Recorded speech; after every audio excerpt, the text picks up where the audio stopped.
De la tarde y seguimos con un tema de suma importancia y con un invitado de mucha más importancia. Recordemos que hace 2 o 3 meses la vuelta era por Guatemala.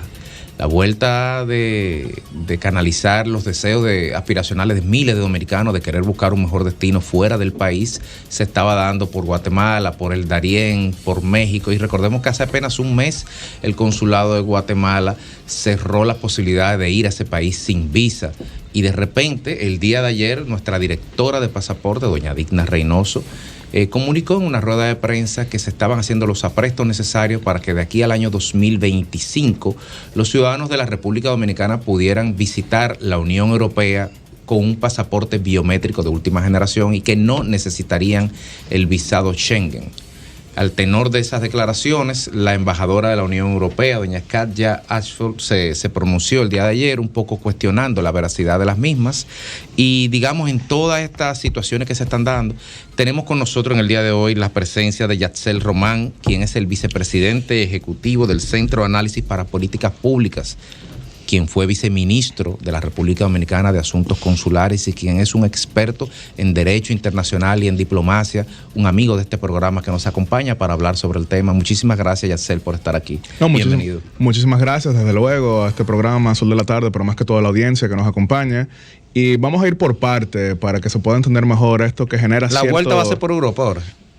Esa es la meta, pero quiero explicarlo porque a veces suena como algo imposible, como algo improbable, sin embargo es algo alcanzable. Lo que no va a suceder es de la noche a la mañana. Y vamos por lo que es la Dirección General de Pasaportes, que es encabezada de manera brillante por la exdiputada, ex vicealcaldesa del Distrito Nacional, Digna Reynoso, quien compartió algo que es cierto, quiero dejarlo saber, pero vamos a profundizar un poquito sobre ello. República Dominicana es uno de solamente 4 países hispanoparlantes en este hemisferio occidental que requiere visado hacia la Unión Europea dentro del espacio Schengen. Eso es algo que algunos recordarán, surge en los años 90, ya que previo a ello no se necesitaba visa para ir a España, ya que ellos no tenían ese tratado del espacio Schengen, pero como delegan esa facultad en el Consejo de la Unión Europea, entonces ahora es un visado para el conjunto de los estados que firmaron ese tratado. Algunos recordarán que Reino Unido, por ejemplo, no había firmado ese tratado y por eso se requería una visa aparte para Reino Unido mientras era miembro de la Unión Europea. Los 4 países que requieren dicho visado son República Dominicana, Ecuador, Bolivia y Cuba. El resto de la región no requiere visado hacia la Unión Europea. ¿Incluyendo Haití? Dije hispanoparlante, específicamente. Estoy hablando hispanoparlante. Entonces vamos también por punto, porque muchos dicen, bueno, si República Dominicana no tuviese requisito de visado hacia la Unión Europea, el país se queda vacío. Pero por eso, por puntos. ¿Cuál es la principal población migrante hispana en España? Me imagino que buena parte de la audiencia sabe que son los colombianos, no son los dominicanos. Nosotros somos la tercera población en España después de colombianos y ecuatorianos. Si estamos hablando, por ejemplo, de la trata de personas, de explotación y demás, muchas víctimas en ese orden que son dominicanas, pero ¿quiénes son las principales víctimas de explotación sexual, por ejemplo, en Europa, que son llevadas a nivel de trata? Colombianas y venezolanas, que no requieren visa tampoco. Si estamos hablando, por ejemplo, de las situaciones de inseguridad que generan a veces estas pandillas dominicanas que existen en España, como es el caso de Dominicans Don't Play, los Trinitarios, entre otros. Los Latin Kings. Sí, los Latin Kings en menor medida, pero por ejemplo, ¿cuáles son los países más conocidos por sus pandillas? Estamos hablando, por ejemplo, de El Salvador, Guatemala y Honduras con sus maras, que tampoco requieren visado hacia allá. Solamente estoy diciendo que estos no son los factores que entran en juego para definir cuáles países requieren visado o no. Pero eso como introducción. Antes de que tú continúes, sí. ¿Cómo estos países que inclusive tienen menos nivel de desarrollo económico, claro, del PIB y en muchos aspectos muy atrasados, con el perdón de la audiencia si son de esos países, cómo lograron tener visa a Europa? Schengen, ¿cómo se logró ¿Cuáles eso? son los criterios? Lo habían negociado previamente. Por ejemplo, en el caso de Centroamérica, lo negoció como parte del sistema de integración centroamericana antes de República Dominicana hacerse miembro de dicho espacio. Ahora, ¿cómo va República Dominicana a avanzar hacia la supresión del visado Schengen? Les explico porque aquí es que viene el tema con la Dirección General de Pasaportes. República Dominicana todavía no tiene un pasaporte biométrico de lectura electrónica. Y un saludo al amigo Julio Peña Guzmán, que está pendiente de todo el que dice pasaporte biométrico y ya, y corrige, que es biométrico de lectura electrónica. Entonces, eso para sentarse en la mesa es la primera condición.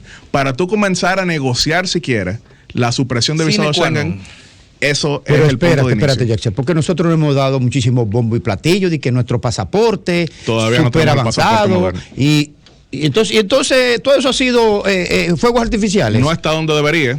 Y por eso se está avanzando hacia el pasaporte biométrico de lectura electrónica. El presidente Luis Abinader ha consignado eso como meta. Y toda esa mojiganga que uno hace de meter el pasaporte y toda esa cosa, eso es escenografía. Todavía no es un pasaporte de lectura electrónica. Así que tenemos un pasaporte desfasado en ese orden, como también lo tenían Colombia y Perú. Que entre la audiencia ahora mismo a Google y escriba Colombia, pasaporte electrónico, visado Schengen. Y van a ver que cuando Colombia reformó su pasaporte para tener precisamente esa lectura electrónica, comenzaron las negociaciones. Lo que quiero aclarar es que ese no es el final del proceso. No, me imagino que no, porque si Haití hace eso no va a tener. Eso para sentarse en la mesa. Ese es el inicio del proceso. Es del como control migratorio. Efectivamente. Ahora, ¿qué sigue? ¿Qué es lo que quiere saber la audiencia? Debe haber un aval del Parlamento Europeo. El Parlamento Europeo, que como bien saben, tiene su sede en Bruselas, en Estrasburgo y en Luxemburgo, debe votar a favor de ello. Después, el Consejo Europeo, que tiene como miembros a los Estados miembros de la Unión Europea, tiene que votar de manera unánime. Unánime, como lo hicieron en 2015 con Colombia y Perú. Eso generalmente avanza cuando hay un país que acompañe las solicitudes, como lo es. No quisiera utilizar ese término, pero pudiéramos hablar en ese sentido. Quizá un garante sería también una palabra en ese orden, que fue el caso de España con Colombia y Perú en el año 2015. Sabemos que, por ejemplo, ahora... España presentó esas candidaturas, digamos. Las avaló en todo momento. Wow. Sabemos que, por ejemplo, España va a tener ahora la presidencia del Consejo Europeo. Sabemos, por ejemplo, que el presidente y el rey de España vienen el mes que viene a República Dominicana en el marco de la cumbre iberoamericana. Entonces, eso es algo que avanzaría. Ahora, ese aval, ese voto unánime, viene también con expectativas en torno a lo siguiente. Lo primero es, República Dominicana tiene lamentablemente todavía un porcentaje bastante alto de fraude en torno a lo que son las aplicaciones de visado.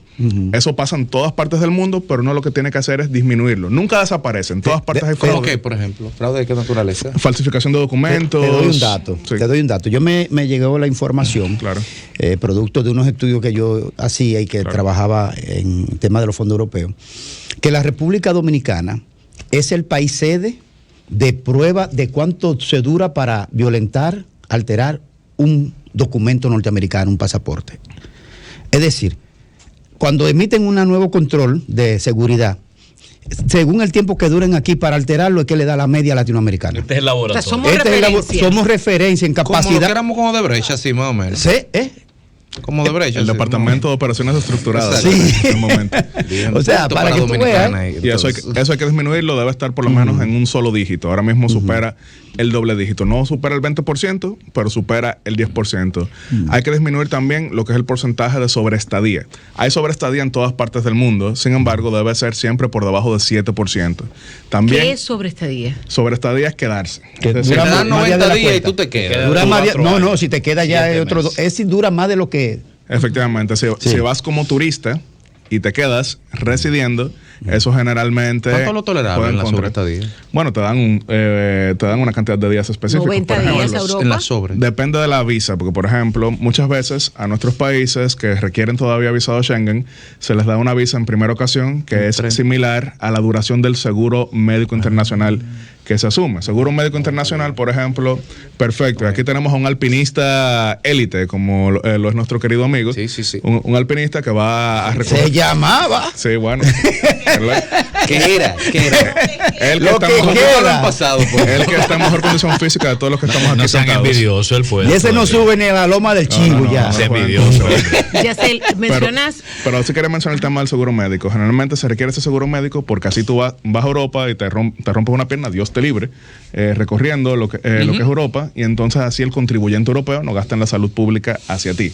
Entonces casi siempre la primera visa que se te da, si tú tienes un seguro médico de 20 días, tu visa va a ser igual a esos 20 días. Te quedas por encima de esos 20 días, ya hay una sobreestadía. Eso hay que disminuirlo. Sí. Tú mencionas Perú y Colombia. Regularmente cuando se habla de que República Dominicana pudiera tener un espacio abierto para que la gente viaje a Europa, tú dices, bueno, se va a vaciar este país porque medio país se va a ir a Europa.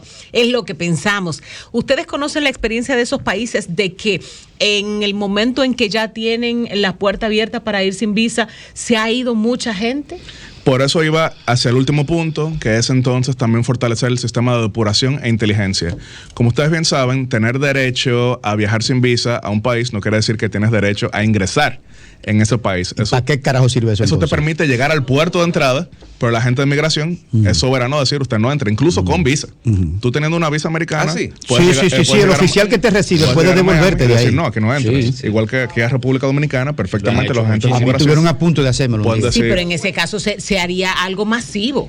Pero por eso precisamente es que el fortalecimiento del sistema de depuración, el sistema de aprobación previa que incluso ellos lanzaron recientemente para los demás países que tienen el visa waiver, como se llama, o la supresión de visados, es lo que permite entonces dar fe de que las personas que van a estar viajando, en su mayoría, porque nunca va a desaparecer en un 100% ese riesgo, son personas que no presentan dicha amenaza. El año pasado, justamente la Unión Europea, para poder depurar mejor esto, establecieron un permiso renovable anual en el que las personas pues comparten su información, comparten su historial y de esa manera, bueno, ya tienen este año en el que no van a tener ningún problema viajando de esa manera, que es el caso de Colombia, Perú. ¿De dónde sacó la señora Digna Reynoso esa información y que prontamente la embajadora, ¿de qué país es la embajadora? Permiso, sí, la embajadora Katja Asfeld señaló, comillas, por ahora no podemos abrir esta lista porque en Europa estamos en un momento de reflexión sobre la política migratoria. No sé de dónde sale esa noticia, pero no podemos confirmar. Claro, eso puede ser una confusión en torno a que, en el mejor de los casos, esto pudiéramos lograrlo, vamos a decir 2-3 años. En un caso intermedio, pudieran ser 4 o 5 años. En el peor de los casos no se logra nunca. Uno siempre aspira a lo mejor, pero desde luego lograr el pasaporte biométrico de lectura electrónica por lo menos permite entrar. Ahora mismo, y de nuevo invito a la audiencia a que entre a Google y escriba, por ejemplo, Ecuador, visa Schengen, y van a ver que Ecuador es el que está más agresivamente ahora negociándolo después de haber incorporado este tipo de pasaporte. Ya tuvieron vamos a decir, una evaluación positiva en la comisión que lo analizaba en el Parlamento Europeo. No lograron votar en el mes de enero, ya que se suspendió la votación por temas de otra controversia que había en el Parlamento Europeo, pero Ecuador es ahora mismo el que más está avanzando y es uno de los países en los que más podemos vernos en el espejo. Escriban también ahora mismo El Camino, Ecuador, para supresión de visado y van a ver como buena parte de lo que estamos hablando ahora mismo es lo que está pasando con Ecuador. Yatzel, yo entiendo que tú quieras lanzarle un puentecito, ¿verdad?, a la directora de pasaporte. ¿Tú crees? Lo que se llama una toalla. Esa mujer acaba de llegar en estos días, ni que ni ha calentado la silla. Por eso, pero mi pregunta, ¿acaso no es ese un tema y además una información que está bajo la competencia del Ministerio de Relaciones Exteriores? ¿No es el Ministerio de Relaciones Exteriores el que tiene que dar esa información y el que se ocupa de ese tipo de gestiones? Claro, ya que las negociaciones las va a hacer el Ministerio de Relaciones Exteriores, que tiene ya un comisionado designado para eso, el ex embajador ante el Consejo de Seguridad de Naciones Unidas, José Singer. La Dirección de Pasaportes está hablando de lo que le compete, que es el pasaporte electrónico, para después de ahí continuar. No, pero está hablando de visa para otros países. Dentro del tema. Eso no le compete. Claro. Entonces, ¿por qué lo hace? Pero lo hacía dentro del tema. No fue una metida de pata. Tú no lo vas a admitir, pero no fue una metida de pata. Es que lo hacía dentro del tema que le compete, que era el pasaporte. De hecho, si ven la entrevista completa. El pasaporte, pero mencionó Europa. Claro, entonces, como algo de lo que se pudiera lograr. Creo que se pasó de contenta. Entiendo lo que usted está diciendo, pero por lo menos era dentro de su ámbito, porque ahí no hablaron, por ejemplo, de las negociaciones que van a hacer, no hablaron desde el punto de vista de cómo son los acuerdos. Dijeron, estamos haciendo este pasaporte que sería para llegar en torno a esta meta. Ahora estamos hablando de que aquí vamos a tratar de conseguir lo que dijo la responsable de Doña Digna Reynoso. Doña Digna, pero que aún así los dominicanos pueden viajar a Europa tranquilamente, sin ningún tipo de objeción. Yo estuve hace 2 meses en España, en Francia, en Italia y en Holanda. Tranquilamente. Y yo diligencié mi visa aquí y parecieron. Es decir, que esta conversación... Pero usted tiene visa, Fafa. Que no estamos hablando de una exclusividad, sino de una gracia especial, de que cuando tengamos ese pasaporte verificable, técnicamente podemos comenzar a discutir entonces que podamos ir sin pedir visa. Podríamos. Pero la visa no es una cuestión del otro mundo para Europa. No, pero es una excepción, porque repito, si somos solamente 4 países, no somos parte de la norma. La norma es que no se les requiere visado. Claro, incluso a países que tienen diásporas mucho más grandes que la nuestra, países que tienen problemas más complejos que los nuestros.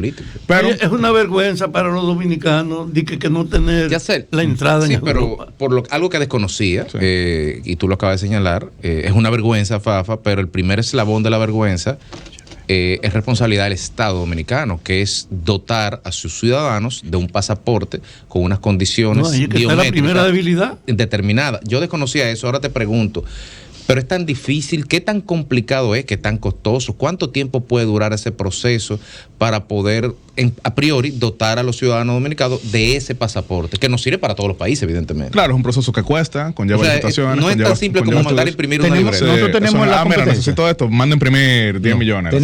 ¿Tenemos la competencia o esos son órganos internacionales? Bueno, está la OASI, que precisamente mencionaba al embajador Julio Peña Guzmán, que es el representante de República Dominicana ante la OASI, que es la que ve todo lo concerniente a los temas de pasaportes, con recomendaciones y demás. Pero República Dominicana es que tiene desde luego toda la facultad en torno a lo que es la reforma de su proceso de pasaportes y fortalecer lo que es dicho pasaporte. Sabemos que anteriormente eso generaba una cantidad de fraudes de todo tipo, hurtos de identidad, entre otras cosas. El pasaporte biométrico de lectura electrónica lo que permite justamente es disminuir el fraude, y cuando se disminuye el fraude con el pasaporte, entonces también a la par debemos ir trabajando como sociedad eso es otra cosa, para disminuir el fraude de documentos que aquí bien, mencionaban, pero también la sobreestadía, y así salimos ganando todos. También sabiendo que desde luego en cada estado, y en este caso un conjunto de estados, son soberanos de echar hacia atrás medidas. Entonces eso es lo que nunca queremos. Por ponerles un caso, El Salvador recientemente vio echada hacia atrás su supresión de visado con Reino Unido, porque una cantidad de personas comenzaron a llegar a solicitar lo que era refugio político en ese país, lo cual se identificó como que era más una manipulación en ese orden, y vuelven y le ponen el visado.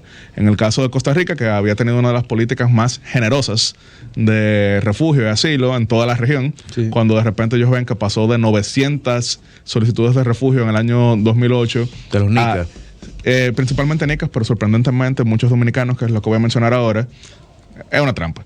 Pero bueno, 900 solicitudes de refugio en el 2008 a 70,000 solicitudes de refugio en el año 2022. Entonces ellos modifican su política, porque desde luego cuando se ven situaciones anómalas se toman decisiones. Entonces el gobierno juega un rol, pero la sociedad juega uno casi tan importante, o incluso en muchos casos más importante, porque la buena voluntad que se pueda tener a nivel gubernamental tiene que ir acompañada de la confiabilidad que genera la población. Lo que no entiendo es que como hasta donde mi mente me ayuda, en este gobierno creo que se han hecho 2 licitaciones para fines de pasaportes nuevos. ¿Cómo es posible que habiendo gastado tanto dinero en eso, no se pensara en un pasaporte conforme a lo que son las demandas del mundo de hoy? Sí se ha pensado, sin embargo, con relación a la pregunta que usted hace específicamente, que es en torno a la licitación reciente de los pasaportes con la libreta actual, es principalmente para la demanda que existe en este momento, porque obviamente dejar de emitir pasaportes en el momento en que se va confeccionando la nueva libreta, lo que jugaría es completamente en contra de la población. Pero hace un año se mandaron a hacer millones. No, millones no. Y precisamente si se hubieran mandado a hacer millones en ese sentido, no se hubiera dado la situación que se tiene en este momento con el auge de la Vuelta por Guatemala, que significó un crecimiento de 35% solamente en el mes de septiembre del año 2022. Pero sí estoy de acuerdo, esto es algo que debió preverse hace mucho tiempo. Sin embargo, no se había tomado acción concreta en momentos incluso mucho más tranquilos que los que se viven ahora. Sí. Yaxel, gracias por participar, por arrojarnos luces sobre un problema que generó ciertas inquietudes y expectativas en el día de ayer, y sobre todo por poner sobre la mesa importantes aspectos que tienen que darse desde el Estado y desde la sociedad para poder lograr esa meta, para poder lograr que un día la ida y la vuelta, sea por Europa. Son metas, desde luego, trabajamos para ello y esperamos por lo menos a lo mejor 2027 o 2028 estar grabando Sol de la Tarde, sin visa, vamos a decir que en los Alpes suizos, que no son Unión Europea. ¿En dónde? Con el alpinista que está aquí específicamente. Bueno, sí, Chamonix. Porque hay unos Alpes, pero hay en Jarabacoa. Yo creo que te equivocaste en Hay un algo, vacacional. Yacel. Gracias. Tú dijiste, espérate. Tú dijiste que Federico es la persona que está en mejor forma física. Lo puedo demostrar. Yo creo que eso no es verdad. Bueno, Sí. Yo lo puedo demostrar, Ahí, pero aquí no. Vos cruzaste la línea roja. Sol 106.5, con la mayor variedad de contenido, información, entretenimiento e interacción en una sola estación. Cobertura total, disponible para ti en la radio y en las plataformas digitales. Somos Sol 106.5, la más interactiva.